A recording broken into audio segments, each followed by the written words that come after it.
mentalidad en lo que estoy diciendo. En la experiencia, cobra aquí sí una experiencia fin en sí misma y no es para. Una desorientación de tiempo y espacio. Todos hemos tenido la experiencia de a lo mejor salir del cine de un peliculón impresionante y al salir miras al reloj y dices, no es posible, ¿cómo ha podido pasar 2 o 3 horas? Incluso puede ser despacio, ¿dónde estoy? ¿Dónde he dejado el coche? Ahora mismo no sé dónde está, ¿no? Bien. Es más placentera, gozosa, son más absolutas y menos relativas, quiere decir que su descripción con independencia de la cultura es muy parecida. No hay en este caso, pues, dicen, no, la gente oriental lo experimenta más así, la gente occidental, no. Independiente, incluso gente que puede tener creencias religiosas y otra que no, que es más bien agnóstica, abiertamente, digamos, no creyente en nada, la describen de forma muy asombrosamente parecida. Son más absolutas y menos relativas, que he dicho, conocimiento pasivo y no receptivo. La mayoría de nosotros tenemos una especie de tendencia a adquirir conocimiento a través de la actividad. Nos volvemos, comillas, activistas. Voy a hacer esto y lo otro, me voy a matricular ahora de piano. Y después, mira, tenis. Y siempre estamos haciendo cosas. Y se da más bien un conocimiento más bien pasivo, como que se revela algo, se revela la naturaleza de las cosas sin ir tú a ellas, ¿no? Se da la sensación también de admiración, reverencia, se da conjuntamente la abstracción junto a la concreción. Maslow a esto le dice que estas personas son capaces, después de haber tenido este tipo de experiencias, de juntar lo cotidiano con lo sublime, cosa que la mayoría de nosotros no podemos. O hablamos de lo concreto o cotidiano o hablamos de lo sublime, pero las dos cosas juntas no. Se dan trascendencia de dicotomías, se da una tendencia más a percibir las cosas tal como son, hay una experiencia de talidad que veremos ahora enseguida, se pierde todo temor y ansiedad y a la vez se da, bueno, redundando, un isomorfismo entre lo externo y lo interno. No hay una cosa que es interno, yo aquí dentro y ahí fuera estoy percibiendo lo otro. Esto le hizo a él distinguir entre dos tipos autorrealizados, aquellos que tenían la experiencia pero no le daban demasiada importancia y aquellos que sí que reconocían que este tipo de experiencia les había cambiado la vida, comillas. Y a estos les llamó zetas, los anteriores les llamó hombres I, o meramente sanos. ¿Qué características tenían? Pues bueno, la experiencia cumbre era lo más importante, hablaban el lenguaje del ser, como hemos dicho antes, hablan lo sagrado y lo cotidiano conjuntamente, están meta, motivados, no están motivados. Fijaros que motivación, el término viene de motivo. Y motivo quiere decir que yo hago algo por un motivo que probablemente es distinto a la actividad que estoy haciendo. Volvemos a los conceptos de motivación instrumental que hemos nombrado antes y que aquí no se dan. Son holistas, están más allá de la familia y de la nación, están emancipados de esas cuestiones, son más sensibles a la belleza, parecen como más de otro mundo. Maslow dice que la mayoría de ellos relataban como la gente les tenía un poco de miedo o de temor, como, no sé, les imponía así un poco la presencia de ellos.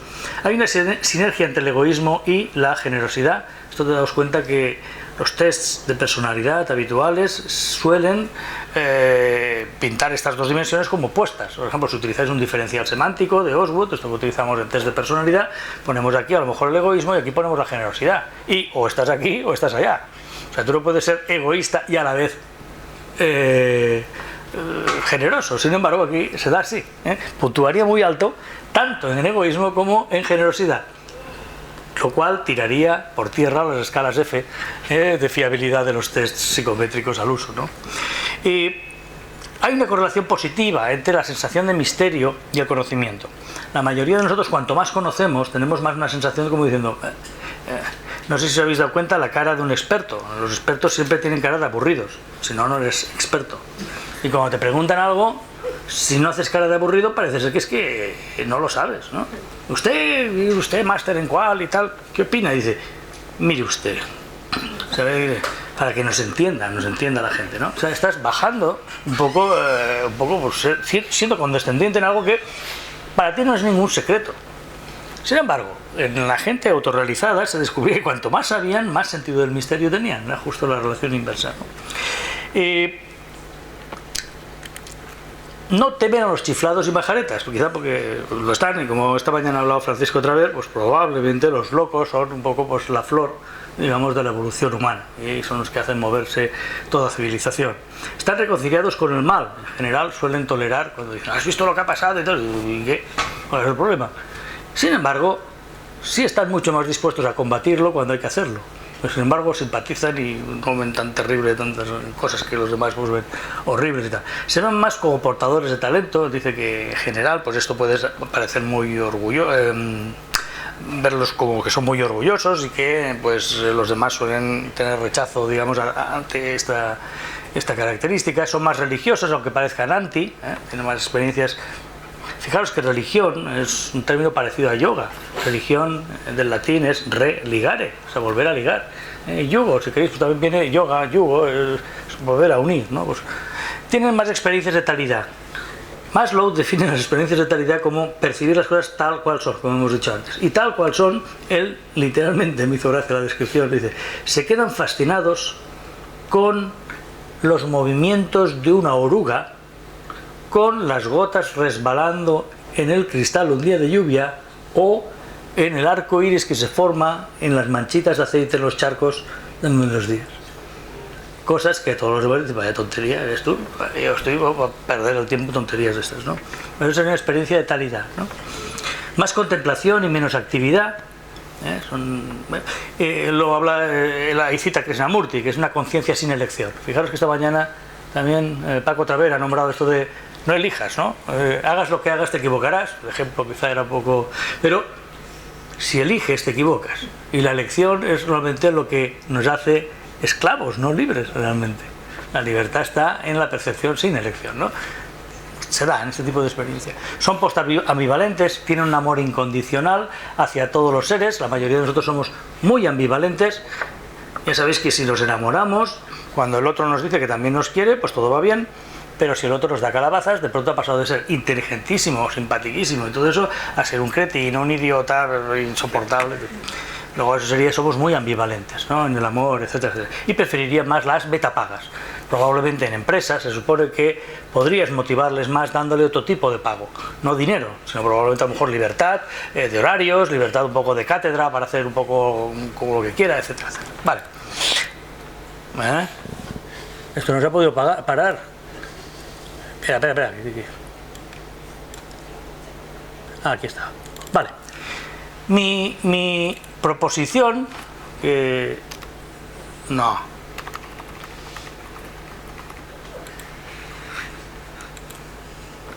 Atrás.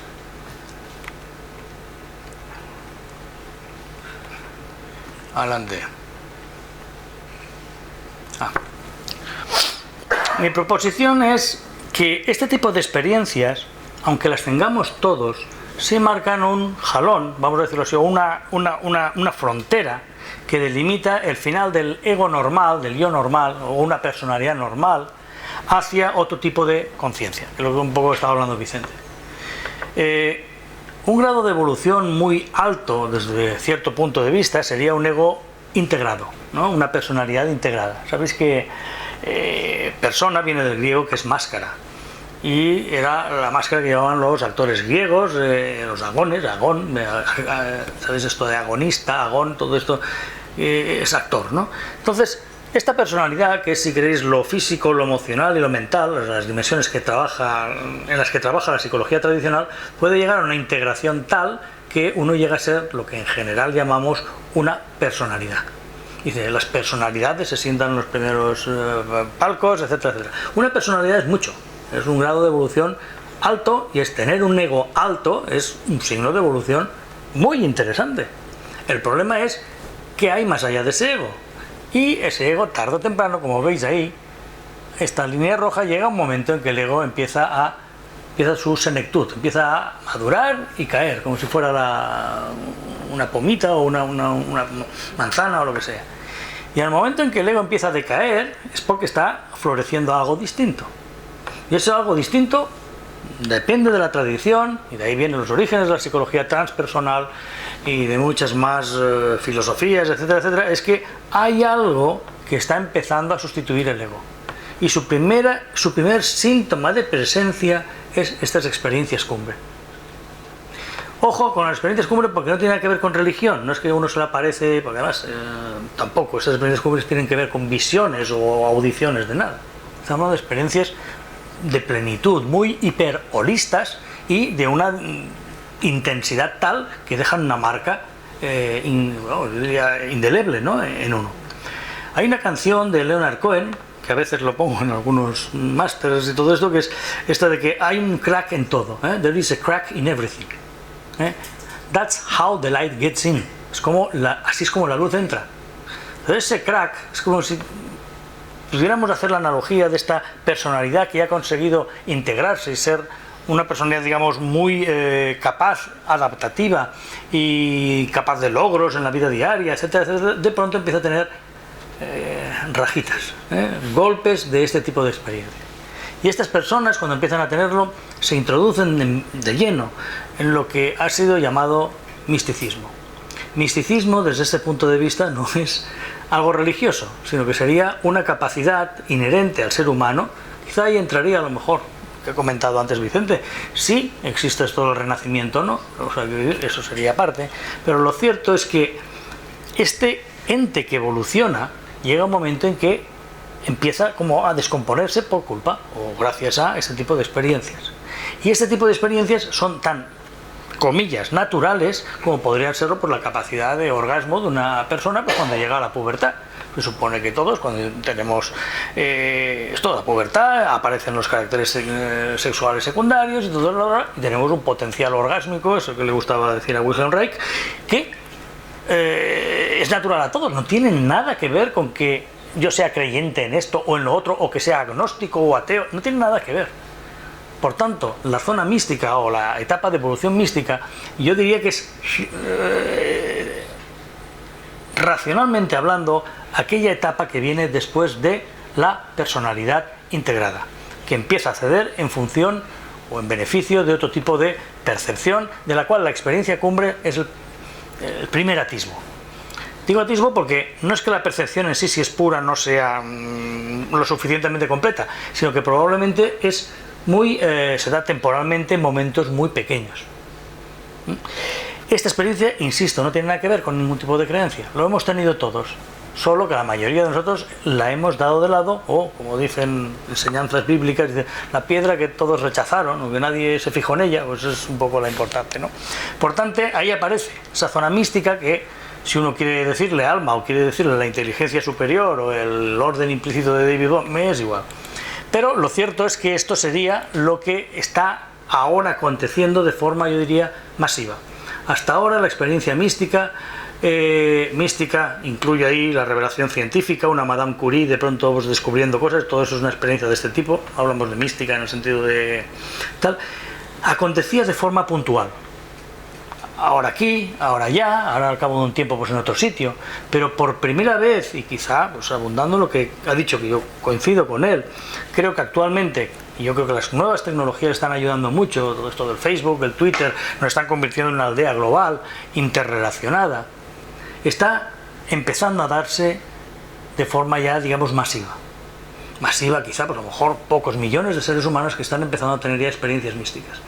El problema es que no hay ningún paradigma psicológico y en terapia que esté abordando correctamente este tipo de trastornos, porque evidentemente la zona mística o la experiencia, o vamos a llamarlo así, la fase mística no está exenta de problemas. De hecho, pues yo lo llamaría, y bueno, en lo que estaba escribiendo le estoy llamando como una segunda adolescencia, si queréis una vuelta de la espiral nueva, y uno es como si volviera a nacer, por utilizar una experiencia, y uno vuelve a ser un adolescente, pero quizá en otra zona, digamos, más elevada de la conciencia. Y este adolescente espiritual, vamos a llamarlo así, no puede ser hasta cierto punto reconocido por ningún tipo de paradigma predominante en psicología, pedagogía, maestros, etcétera, etcétera. Por tanto, creo que urge también pues, un reconocimiento por parte de la ciencia, en este caso, pues, si queréis, la psicología, la pedagogía, las universidades, etcétera, etcétera, de este tipo de fenómeno que, desde mi punto de vista, está dándose cada vez más. Cada vez más la gente está entrando en depresiones, en, si queréis, esto que es el trastorno bipolar, que antiguamente se llamaba esto del obsesivo compulsivo por un lado y que estás de pronto arriba y de pronto abajo, que es muy parecido a lo que los místicos han llamado la experiencia del valle, la experiencia de la cumbre, etcétera, etcétera. Se está reproduciendo en todos nosotros sin que sea necesario que tengamos ningún tipo de creencia. Nos está viniendo una especie de pubertad, digamos, de forma natural, en independencia de lo que podamos pensar de ello. Esto era un poco lo que yo quería decir. Por tanto, las experiencias cumbres son los síntomas de un cambio real, radical, bastante radical de conciencia desde mi punto de vista. Y ya está, con esto pues ya pues acabamos y pasamos a la...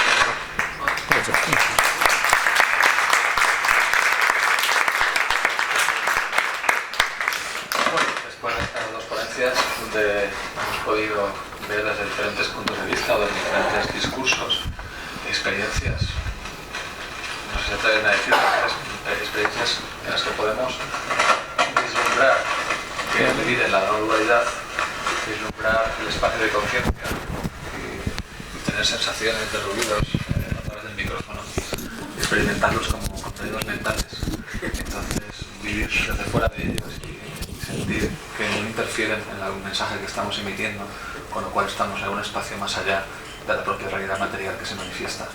Y desde ahí, aquí es como estamos experimentando esta realidad. Pues en este espacio no material, donde la conciencia nos interpenetra y desde ella podemos reconocer lo que estamos viviendo, podemos hacer las preguntas que creamos pertinentes y esa es la invitación que os hago. Sí, adelante. Me ha llamado la atención eso de hombres Z y me preguntaba por qué no personas Z y si se tuvieron en cuenta también a las mujeres en esa muestra. Sí, bueno, es como lo escribió Maslow, ¿no? Evidentemente es obvio que estamos hablando del ser humano, no estamos hablando de hombres o mujeres, ¿no? Pero bueno, como lo trabajó Maslow, estamos hablando, Maslow murió en el año 70, pues en aquellos tiempos pues, no era un tópico, entonces pues, parece ser relevante, pero evidentemente hoy deberíamos cambiarlo pues, por ser humano Z. ¿Pero en la muestra había mujeres? Sí. Creo que lo he dicho, es que no recuerdo el nombre del otro, pero eran dos profesoras, una era Ruth Benedict, me acuerdo, y la otra no me acuerdo, pero era una mujer y otra era un hombre. Y a partir de eso, él cuando era alumno, pensó que había gente especial. Vino un poco su teoría de la autorrealización y todo esto. Dice, hay dos profes que me han llamado mucho la atención, que me han marcado mucho. Y eran muy distintos uno de otro. O sea, uno era más bien, como él dijo, más bien un tipo autoritario y otro más bien de tipo participativo, etcétera, etcétera. Pero sin embargo compartían algo especial. Y él ahí empezó a columbrar un poco esta cuestión de la autorrealización. Pero en este caso era hombre y mujer. Gracias. Nada. ¿Algún valiente? ¿Alguna? A mí me gustaría preguntar, en las experiencias cercanas a la muerte suceden una serie de anomalías, por ejemplo, animales que empiezan a ladrar, teléfonos que se apagan, relojes que se apagan también, o máquinas que empiezan a funcionar mal, todo esto, pues bueno, está ahí en esos datos que tenemos. Y mi pregunta es, ¿cuál es vuestra opinión respecto a tanto en las experiencias cercanas a la muerte como en las experiencias cumbre? ¿Qué tipo de relación puede haber ahí? O sea, si es una sintonía, si tiene que ver con un estado de conciencia superior que sería capaz de anular este tipo de, anular la tecnología puntualmente o producir este tipo de trastornos.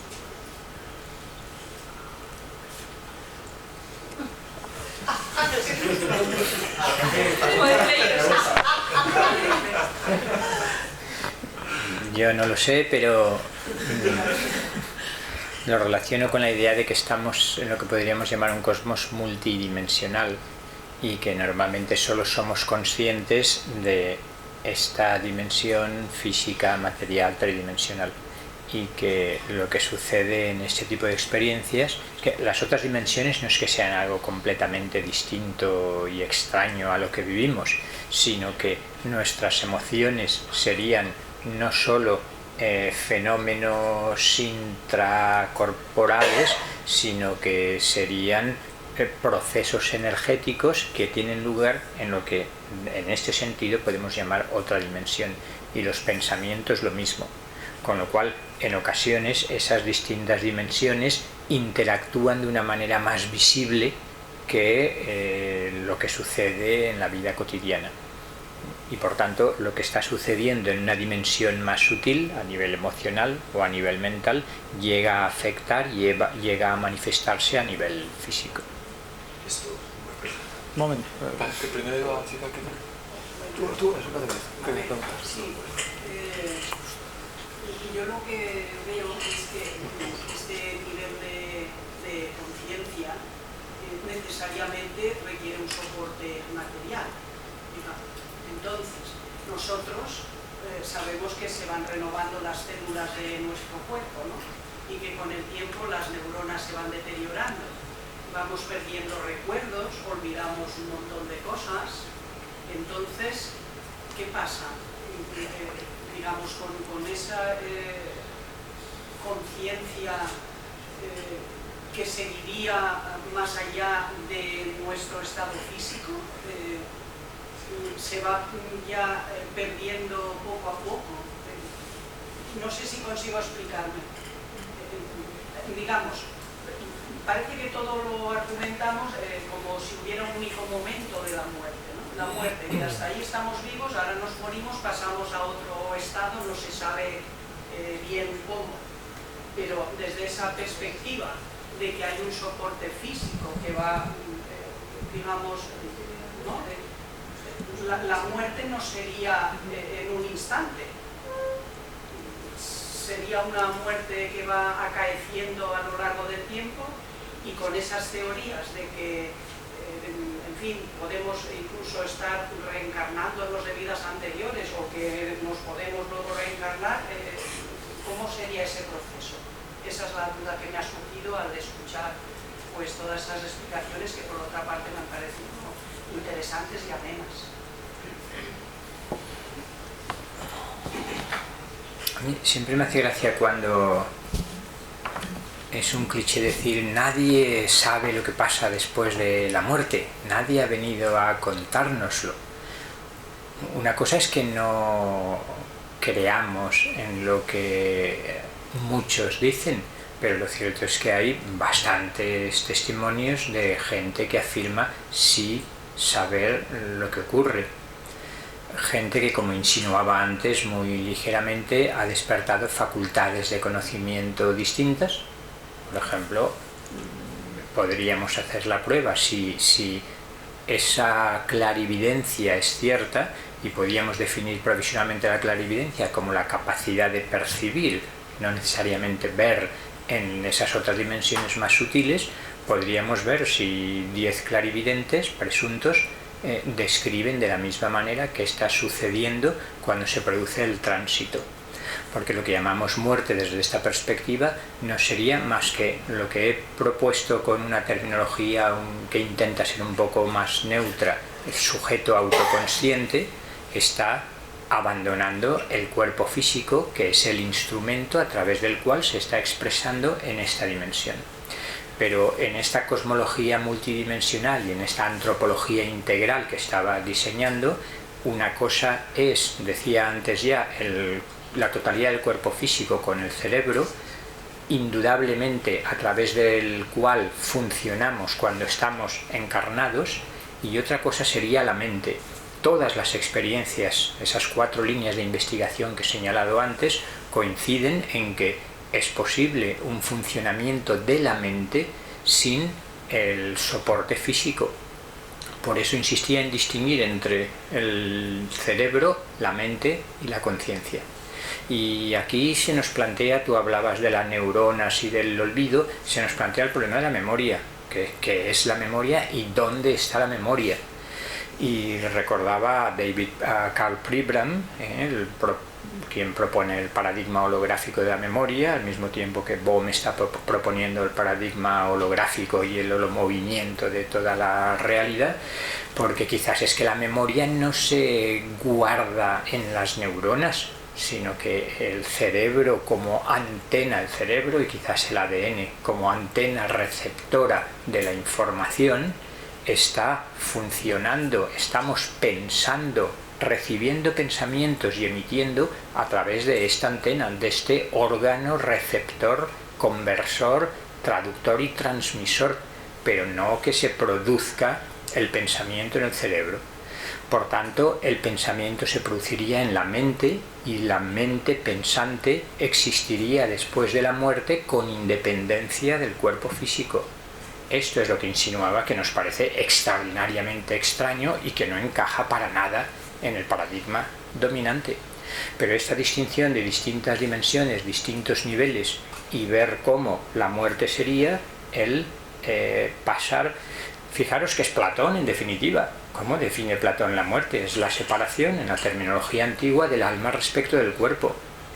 El sujeto autoconsciente, cuando insinuaba que hay mucha gente que pretende no especular, sino haber tenido una experiencia o un recuerdo no cerebral, sino anímico, digamos, de qué es lo que sucede, la coincidencia en los que lo describen es bastante grande. Estaba hablando antes de las canalizaciones. Si uno se toma en serio ese mundo, ve que a través de las canalizaciones, descripciones similares de qué es lo que ocurre en el tránsito resultan sorprendentemente coincidentes. ¿No será que sí que hay una posibilidad de saber y que aquellos no solo que han tenido una experiencia cumbre, sino que han despertado esas facultades de conocimiento pueden verlo? He puesto el caso de Rudolf Steiner, he puesto el caso de Edgar Cayce, he hablado de Sri Aurobindo. Todos ellos dicen hablar por experiencia propia de qué es lo que sucede al morir, incluso de cómo se puede acompañar. El libro tibetano de los muertos, el Bardo Todol, nos está hablando de cómo el lama acompaña en los días siguientes a la muerte a la persona que está abandonando el cuerpo físico. Y todo el esoterismo contemporáneo, ese término que me resisto pero que no encuentro otro, está lleno de descripciones de qué es lo que sucede en el momento de abandonar el cuerpo físico. Yo quería solo brevemente, o sea, no sé si esa pregunta, pero desde el punto de vista, este sería, bueno, el vehículo, se estaría entendiendo que del vehículo, evidentemente tú va creciendo y después va degenerando. Entonces, esa mente o esa conciencia está usando un vehículo que cada vez le va peor. Pues como tienes un coche que ya tiene 15 años, y uy, ahora se ha estropeado, como Dani, que tiene un coche que siempre se le rompe, pues al final tendrá que cambiarlo, ¿no?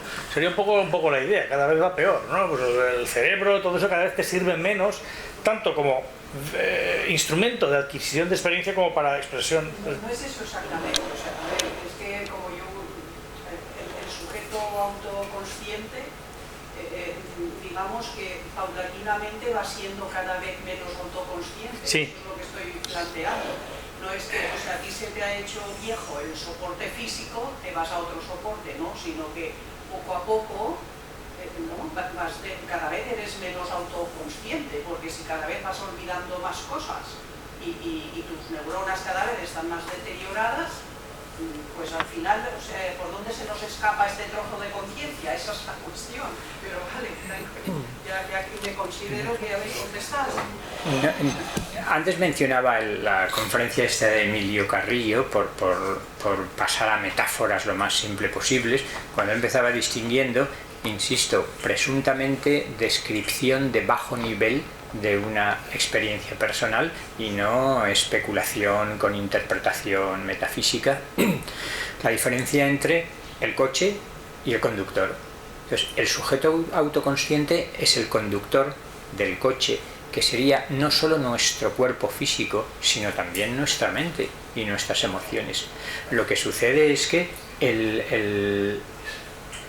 la idea que tenemos de nosotros mismos es prácticamente ser coches, y el verdadero autoconocimiento, insinuaba antes, la verdadera experiencia en meditación inicial es cuando uno descubre que hasta ahora ha estado identificándose con el coche, y lo que pierde conciencia no es el sujeto autoconsciente, no deja de ser consciente, al contrario, en cuanto se libera de las limitaciones que ofrece el conocimiento cerebral a través del cuerpo físico, lo que sucede es una expansión de conciencia, tal como describen, por ejemplo, en la experiencia cercana a la muerte.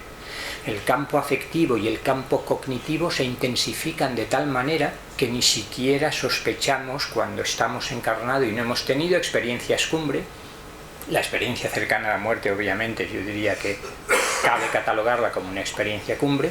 El sujeto autoconsciente no se deteriora, el que se deteriora es el coche, pero estamos tan absolutamente identificados con el coche que cuando se nos estropea es un verdadero drama porque creemos que constituye nuestra identidad personal más profunda. Por tanto, el sujeto autoconsciente, el conductor, no pierde conciencia, no puede expresarse a través de este coche. El piano se ha estropeado y entonces la música no suena bien, pero la música no ha sido perturbada. Lo que ha quedado deteriorada es la capacidad de expresar en ese instrumento, a través de ese instrumento, la música que sigue intacta. Estas serían metáforas aproximadas, ¿no? Sí. Esto parece que está demostrado de que tenemos una gran cantidad de ADN que no tiene una función específica. ¿Tendría esto algo que ver con las vidas pasadas? Sí, antes hacía referencia, de hecho, el ADN basura no será nuestra ignorancia la que todavía no ha descubierto la función que desempeña ese ADN basura. Es más, el ADN no habrá que entenderlo de una manera multidimensional. Si alguien en la sala conoce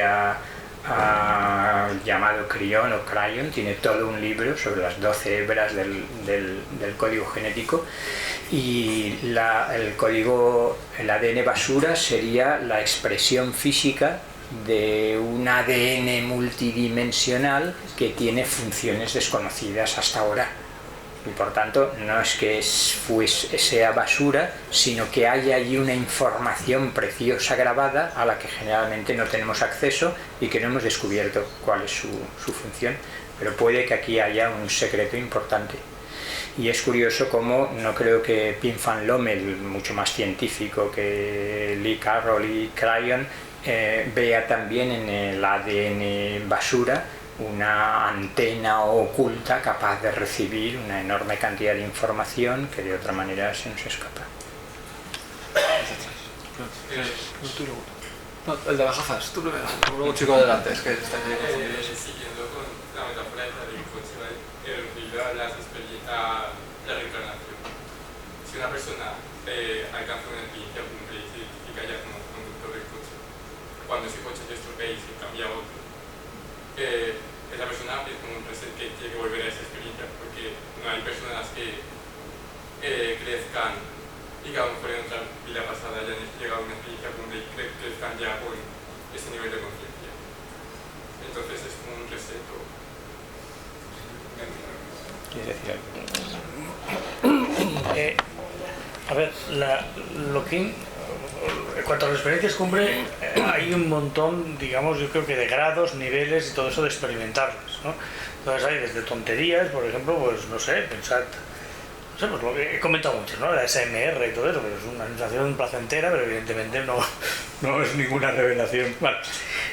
Y a la vez, por muy intensas que sean, ahí tenéis, se me ha olvidado poner, ahí es una descripción real de un hombre de negocios, no sé si lo habéis estado leyendo ahora, no sé si se lee, pero prácticamente es un señor que era un hombre de negocios normal, vulgar y corriente, ni creyente ni no creyente, le importaba todo un pepino, y en un momento determinado pues tuvo este tipo de experiencia. Entonces el hombre se asustó mucho porque le duró 3 días, en este caso es una burrada de tiempo, 3 días para este tipo de intensidad. Pero eso no es lo normal. Lo normal es que dure segundos. Por tanto, no es que tú tengas la experiencia cumbre y lo comprendas todo ni todo eso. A lo mejor en ese momento sí que te parece tener una especial comprensión, no digo de todo el universo, pero sí, no sé, de algún aspecto muy significativo en ese momento para ti, no lo sé. Pero evidentemente después, ¡boom!, bajas al estado normal y vulgar y corriente como todos. Y entonces no es que te hayas vuelto un iluminado, has estado puntualmente iluminado, llamémoslo como quieras, en determinado grado, de acuerdo a la naturaleza de la experiencia, depende de qué actitud, no lo sabemos, ni qué grado de inclusividad has tenido, pero se va. O sea, quiero decir, no suele ser, también parece lógico, ¿no? Quiero decir, imaginad, no sé, que tuviéramos un orgasmo sexual que durara horas, pues probablemente no acabaríamos muy bien.